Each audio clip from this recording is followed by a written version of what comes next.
Hi, I'm Clarke, the Senior Program Associate of the Woodrow Wilson Center's Environmental Change and Security Program and the coordinator of the Wilson Center's Global Health Initiative.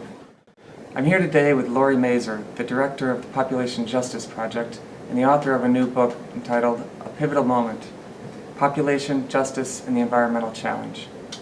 Laurie, there's 32 chapters in this book. It's very ambitious. You cover a wide range of topics. Could you just give us a quick summary of what the book sets out to do and a little bit about how you went about doing that? Sure. Thank you so much for inviting me to be here today. This book began as an update of a book done 15 years ago on the eve of the historic UN Population Conference in Cairo.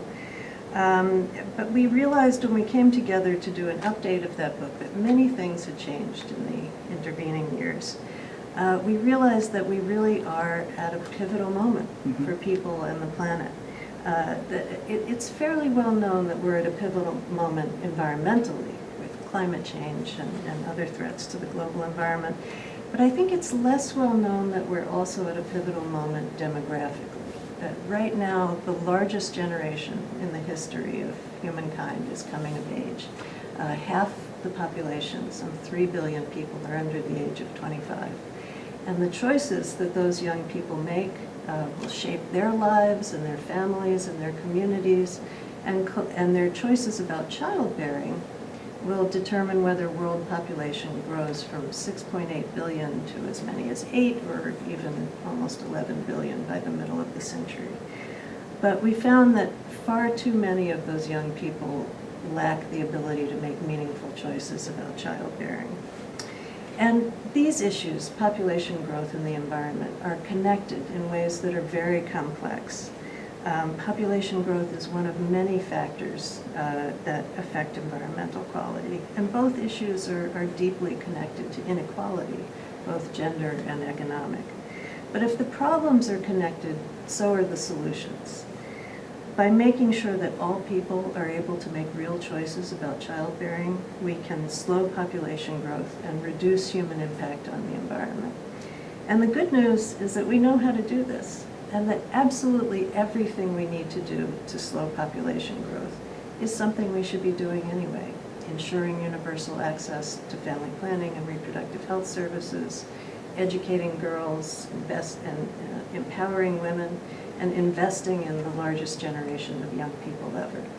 And each of these things is vitally important in its own right, and together they will help us build a future that's sustainable and just. You were getting at this a little bit, but I'd like to ask you a little more specifically. The debate about just how much population growth impacts and affects the environment is a discussion that we've been having for years. What new information or new angle does this book bring to the debate? Well, I'm glad you asked that question. Yes, absolutely, this discussion has been going on for decades, if not centuries. But often it's a very polarized debate, with people on one side claiming that rapid population growth is the greatest threat to environmental sustainability, and on the other side, a group of people from various political persuasions declaring that population growth is an absolute non-issue. And we find in this book that the truth is somewhere in the middle. That population growth is not the sole cause of the environmental problems we face today, but it does magnify the impact of unsustainable resource consumption, harmful technologies, and inequitable social arrangements. So it's a piece of the pie. Slowing population growth is part of what we need to do to ensure a sustainable future. Okay, great. Talking about a specific environmental impact, climate change.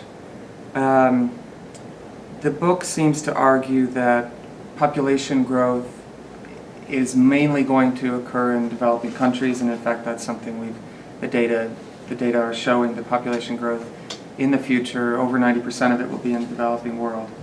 But the developing world is where people's individual carbon footprints are the smallest, much smaller certainly than us here in the United States. So how can population be a climate issue? Well, that's an excellent question. And the answer really lies in the future, because as you said, the developing countries are where the lion's share of population growth will occur.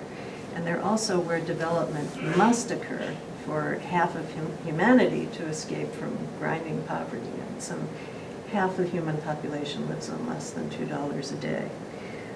So in that context, the benefits of slower population growth are twofold, because slower population growth will both spur development in low-income countries, because it enables families and nations to make essential investments in healthcare and education and sustainable development, and at the same time, it will limit the environmental damage that development brings.